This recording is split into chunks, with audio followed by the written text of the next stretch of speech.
आज शनिवार के दिन सुनी जाने वाली पौराणिक एवं प्रचलित कथा व्रत कथा आरती। शनिदेव जिसे न्याय के देवता के रूप में जानी जाती है, सूर्य और छाया के पुत्र, उनका जन्म कठोर तपस्या के दौरान हुआ था, जिनके कारण उनका रंग काला हुआ है। शनिदेव को कर्म के अनुसार फल देने वाले ग्रह माना जाता है। शनिदेव की कथा में उन्होंने भगवान श्री कृष्ण का भक्त भी बताया गया है और यही भी कहा गया है कि उनकी पत्नी ने उन्हें श्राप दिए थे कि जिसके कारण उसे वे जिनके देखते हैं वह नष्ट हो जाता है। तो आज मंचित और श्रद्धा भाव से शनिवार के दिन सुनिए पौराणिक संपूर्ण कथा आरती। सच्चे मन से बोलिए शनिदेव महाराज की जय। कमेंट बॉक्स में जरूर लिखें। एक समय की बात है, एक ब्राह्मण पूजा पाठ करने जा रहे थे। रास्ते में उसे शनि महाराज मिले। ब्राह्मण बोला, शनि महाराज आप कहाँ जा रहे हैं? तब शनिदेव ने कहे कि राजा के सारी साटी लगाने जाते हैं, सुख शांति छीनने जाते हैं और सारी साटी लगाएंगे। ब्राह्मण बोला, अगर तुम राजा को सारी साटी लगाओगे तो सभी प्रजा दुखी रहने लगेंगी, इसलिए तुम मेरे लगाओ सारी साटी। तब शनिदेव बोले, कितने साल के लगा दूँ? ब्राह्मण बोला, 7 साल के लगा दो, के नहीं तो 5 साल के, 2.5 साल के और नहीं तो 1.25 साल के। मुझे जितना उठाने होगी तुम ऐसा ही करो कि तुम हमें 1.25 पहर के ही सारी साटी लगा दो।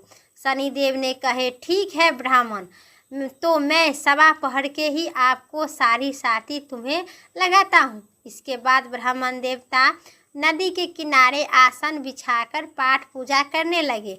तो नदी में 2 मृत शरीर बह जा रहे थे। ब्राह्मण ने उस मृत शरीरों को निकालकर अपने घुटने के नीचे दबाकर रखे थे।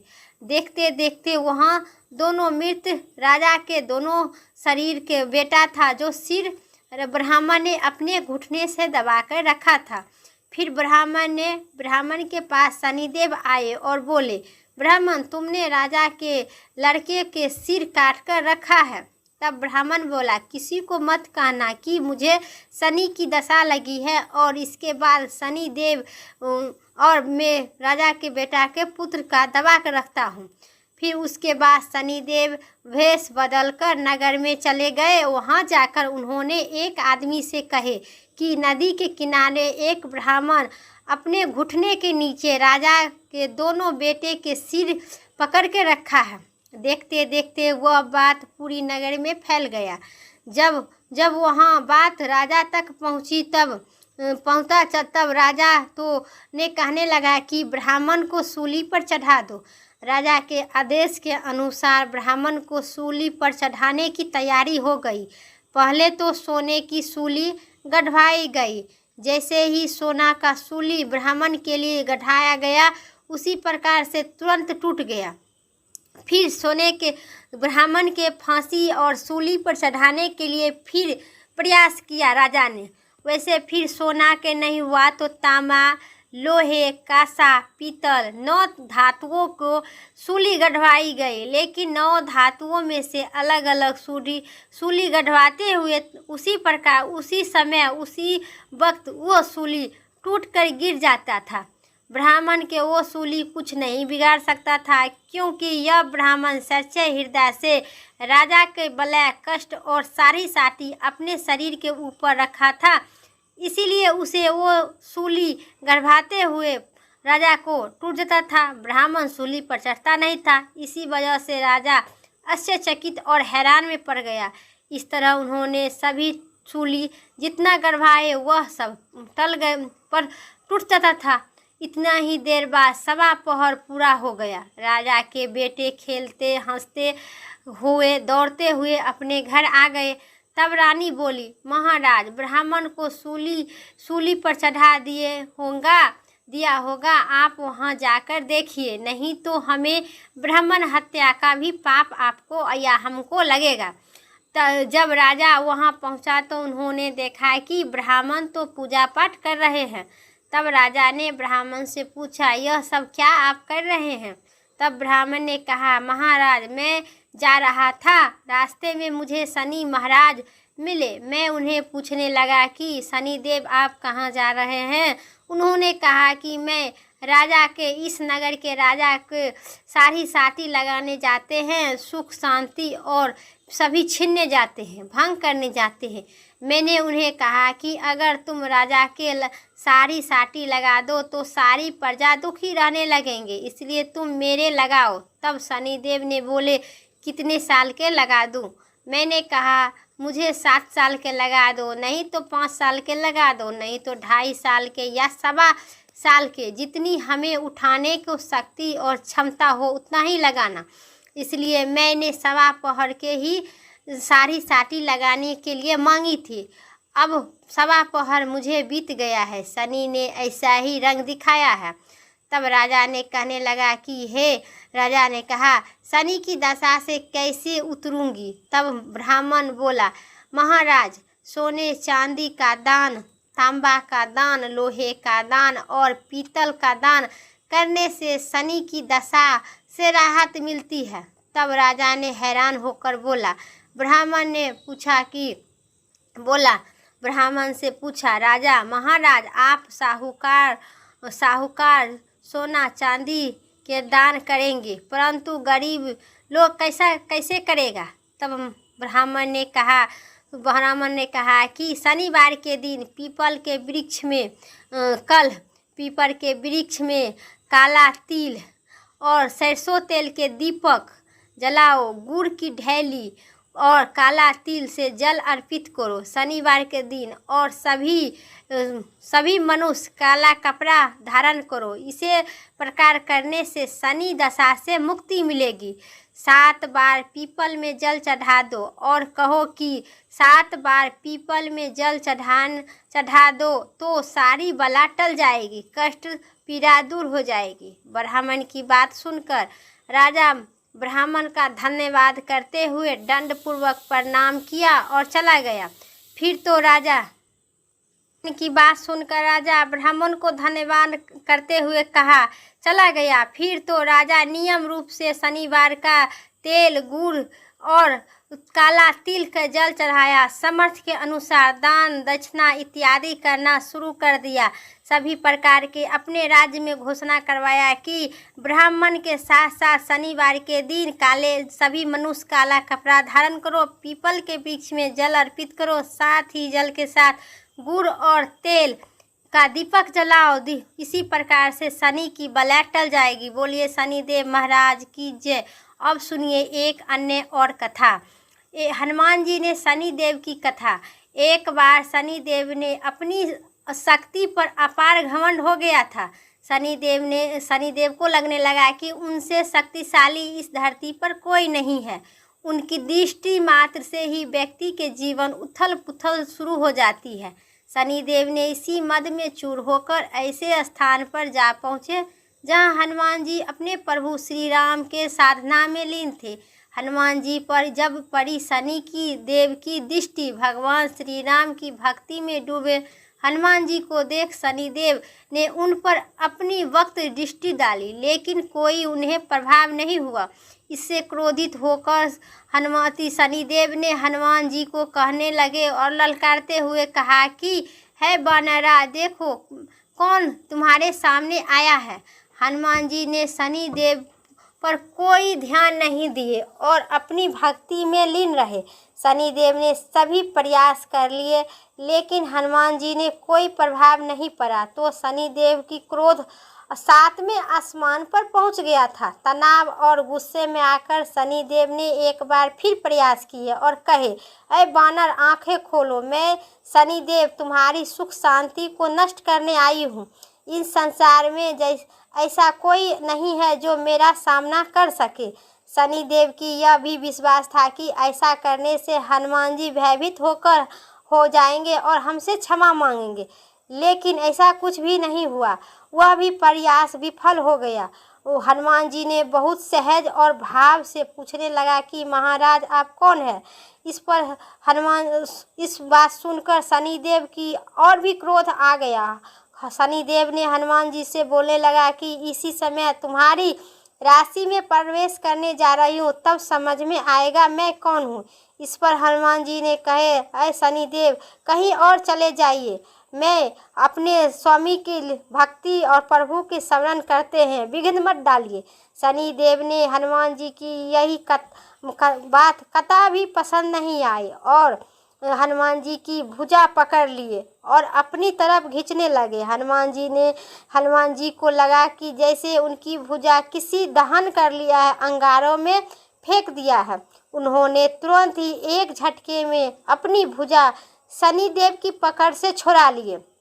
इसके बाद शनिदेव ने विकराल रूप धारण किए, उनकी दूसरी बाह को पकड़ने की कोशिश किए तो हनुमान जी ने हल्का सा क्रोध आ गया और उन्होंने अपनी पूंछ में शनिदेव को लपेट लिए। शनिदेव को अहंकार और क्रोध तभी कम नहीं हुआ। शनिदेव ने हनुमान जी से बोले, तुम्हारे प्रिय श्री राम भी हमें कुछ नहीं करेंगे, कुछ भी नहीं बिगाड़ सकते हैं। इस पर हनुमान जी ने अत्यधिक क्रोध में आकर और अपने पीछे से पूंछ में लपेटकर शनिदेव के पहाड़ पर, वृक्ष पर उथल पुथल पटकने लगे और रगड़ने लगे। इससे शनिदेव की हालत और भी खराब हो गया। शनिदेव ने सभी देवताओं से मदद मांगने की गुहार की, हमें कोई मदद करो, रक्षा करो, लेकिन कोई देवता उनको मदद करने के लिए आगे नहीं बढ़े। अंत में शनिदेव अपनी गलती का एहसास हुआ और बोले, दया करो वानर राज, मुझे अपनी उदारता का फल मिल गया है, मुझे क्षमा करो, भविष्य में आपकी छाया से भी दूर रहूंगी। तब हनुमान जी ने बोली, मेरी छाया से नहीं, मेरे भक्तों को भी छाया से तुम्हें दूर रहना होगा, ऐसा ही वचन देगा तब छोड़ेंगे। शनिदेव ने हनुमान जी से ऐसा ही वचन दिया, इसलिए शनिदेव हनुमान जी की भक्त को परेशान नहीं करते हैं। शनिवार के दिन शनिवार का कथा जरूर पढ़ें और सुने और हनुमान जी की कथा, हनुमान चालीसा का पाठ जरूर करें। इससे शनि दोष, राहु केतु और किसी प्रकार के कोई कष्ट पीड़ा सभी से दूर रहेंगे। शनिदेव की असीम कृपा की प्राप्ति होगी और इस व्रत को, कथा को पालन करते हुए शनिवार के दिन सभी प्रकार के आप कथा, व्रत, शनि और हनुमान चालीसा के पाठ श्रद्धा हृदय के साथ पूजा अर्चना करें। भक्तों को जीवन में सुख, शांति और समृद्धि आएगी। हनुमान जी की कृपा सदा। एक समय की बात है, स्वर्ग लोगों में सबसे बड़ा कौन है, इसी प्रश्न पर सभी नवग्रह वाद विवाद में छिड़ गए। इस फैसला करने के लिए सभी देवताएं ने नवग्रह राजा इंद्र के पास पहुँचे और बोले, सूर्य, चांद, मंगल, बुध, बृहस्पति और शुक्र, शनि, देवराज इंद्र, आपको यह फैसला करना होगा कि हम में से सबसे बड़ा कौन है। ये प्रश्न सुनकर देवराज इंद्र उलझन में पड़ गए और उन्होंने इस पर फैसला को लेकर असमर्थता जताते हुए नवग्रहों से कहे, आप पृथ्वी लोगों के पर जाइए, राजा विक्रमादित्य के पास। वह सुझाव दिए और सभी नवग्रह लोग स्वर्ग लोगों से पृथ्वी के राजा विक्रमादित्य के दरबार में आ पहुँचे और राजा विक्रमादित्य ने अपने प्रश्न का जवाब पूछा, जिनको सुनकर देव विक्रमादित्य भी कुछ देर के लिए परेशान हो उठे, क्योंकि सभी नवग्रह अपनी अपनी शक्तियों के कारण महान थे। किसी को छोटा या बड़ा कहना उनके लिए परेशानी के कारण बन सकता था। तभी अचानक राजा विक्रमादित्य को एक सुझाव सूझा और उन्होंने अलग अलग धातुओं जैसे निर्माण करवाए, जैसे सोना, चांदी, कांसा, तांबा, सीसा, रागा, जस्ता, अभ्भक और लोहे के 9 आसन बनवाए। सबसे आगे लोहे, सोने और सबसे पीछे लोहे को आसन रख दिए। राजा ने सभी देवताओं को अपने अपने आसन पर बैठने के कहे। राजा विक्रमादित्य ने कहे, जो जिसका आसन होंगे वो ग्रहण करे, जिसका आसन पहले होगा वह सबसे बड़ा, जिसका आसन बाद में होगा वह सबसे छोटा होंगे। चूँकि लोहे के आसन सबसे पीछे था, इसलिए शनिदेव समझ गए थे कि मुझे सबसे छोटा बना दिया गया है। इस फैसले से शनिदेव नाराज होकर बोले, हे राजन, तुमने मुझे सबसे पीछे बैठाकर मेरा अपमान किया है। मेरी शक्ति में से तुम्हें परिचय नहीं है। सूर्य एक राशि में 1 महीना तक रहते हैं, चंद्रमा 2 महीना तक रहते हैं, मंगल 2.5 महीना तक और बुध और शुक्र 1-1 महीना तक रहते हैं, बृहस्पति 13 महीना तक रहते हैं। लेकिन किसी भी राशि में मैं 2.5 वर्ष से लेकर 2.5 साढ़े 7 वर्ष तक रहता हूँ। बड़े बड़े देवता भी मेरा प्रकोप के पीड़ा से विचलित हुआ है। अब तुम्हारी बारी है, तू मेरे प्रकोप से सावधान रहना। इस पर राजा विक्रमादित्य ने कहे, जो भाग में लिखा होगा वैसा ही होगा। देवराज फिर शनिदेव ने कहे, कुछ दिन बाद जब राजा विक्रमादित्य पर सारी साटी की दशा आई तो शनिदेव ने घोड़े के व्यापारी के रूप धारण किए और बहुत से घोड़े के साथ विक्रमादित्य के गांव पहुंच गए। राजा विक्रमादित्य ने उन घोड़ों को देखकर अपने लिए एक अच्छे से घोड़े की अपनी सवारी के लिए चुनकर उस पर चढ़ गए और बैठ गए। राजा जैसे ही उस घोड़ा पर बैठा और सवार हुई, वह बिजली की गति में घोड़ा दौड़ पड़ा। तेजी से दौड़ते हुए घोड़े राजा को दूर देश एक जंगल में जाकर फिर वहां पर गिराकर और अंतर्ध्यान हो गए वो घोड़ा। राजा ने नगर लौटने के लिए जंगल में भटकने लगे, लेकिन राजा को कोई रास्ता नहीं मिला। राजा ने बहुत सी तेज से भूख प्यास लगी थी। जंगल में घूमते घूमते राजा को एक चरवाहा मिला। राजा ने उससे पानी मांगकर पी लिए और राजा ने उसे अपने अंगुली से चरवाहा को अंगूठी निकाल कर दे दिए। उससे रास्ता पूछकर जंगल से निकलकर पास के एक नगर में चले दिए। नगर पहुंचकर राजा ने एक सेठ जी का दुकान पर बैठ गए। राजा ने कुछ देर दुकान पर बैठने से सेठ की बिक्री हुई। सेठ ने राजा को भाग्यवान समझकर भाग्यवश समझा और उन्होंने अपने घर भोजन के लिए ले गए। सेठ जी ने घर में ले गए और घर में सोने का कमरे में छोड़कर सेठ की उसी कुछ देर के लिए बाहर निकल गए और तभी राजा ने देखते देखते खूंटी से सोने को हार निकल गया। तो राजा ने पूछने लगा तो खूंटी हार निकल गया है। इस पर राजा क्रोधित हो गए और उसे विक्रमादित्य की चोरी के इल्जाम करने की अपराध में विक्रमादित्य के हाथ पांव कटवाने के आदेश दिया। पर कुछ दिन बाद एक हाथ पांव काट के विक्रमादित्य के और सड़क पर फेंक दिया गया। कुछ दिन बाद उसी रास्ते से गुजरे एक तेली उसे उठाकर अपने घर ले गए और उसे ठीक ठाक करके और अपने उस केल्हू पर बैठा दिए। राजा को आवाज़ देख विक्रमादित्य को उस केल्हू पर बैठा। राजा बैठकर बैल को हाँकता रहा। इसी तरह से तेली को बैल चलता रहा और राजा को भोजन मिलता रहा। शनि के प्रकोप से सारी साटी पूरी होने पर वर्ष ऋतु प्रारंभ हो चुकी थी। एक रात विक्रमादित्य ने मेघ महल गा रहे थे। पास से गुजरी उनके एक मेघ महल सुनी एक अच्छी लगा। एक राजकुमारी मनभावनी ने उसी नगर से गुजर रही थी, पर रथ पर सवार होकर पास से घर से गुजरी। उन्होंने मेघ महल सुनी तो उन्हें बहुत ही अच्छा लगा। सुनकर प्रसन्नता मन से जिसके बाद राजकुमारी ने दासी को भेजकर गाने वाले को मेघ महल गाने वाले को बुलाने के आदेश दिए। दासी ने आकर उसे देखा तो अपंग देखे, लेकिन राजकुमारी उसके मेघ महल से मोहित हो गए थे। इसके बाद सब कुछ जानते हुए भी उन्हें अपंग लड़का से विवाह करने के लिए निश्चय किया। राजकुमारी ने अपने माता पिता से जब यह बात कही तो माता पिता भी हैरान हो उठी। उन्होंने राजकुमारी को बहुत ही समझाने की कोशिश की, लेकिन राजकुमारी ने जिद नहीं छोड़ी और अपना प्राण त्यागने की बात कही। आखिरकार राजा रानी ने बेबस होकर अपंग विक्रमादित्य से राजकुमारी का विवाह कर दिए। विवाह के बाद राजा विक्रमादित्य और राजकुमारी तेली के घर में आकर रहने लगे। एक दिन रात एक रात राजा विक्रमादित्य राजकुमारी घर रहने लगे। एक रात स्वप्न में शनिदेव ने राजा से कहा, राजा तुमने मेरा प्रकोप देख लिया, मैं तुम्हें अपने अपमान का दंड दिया हूँ।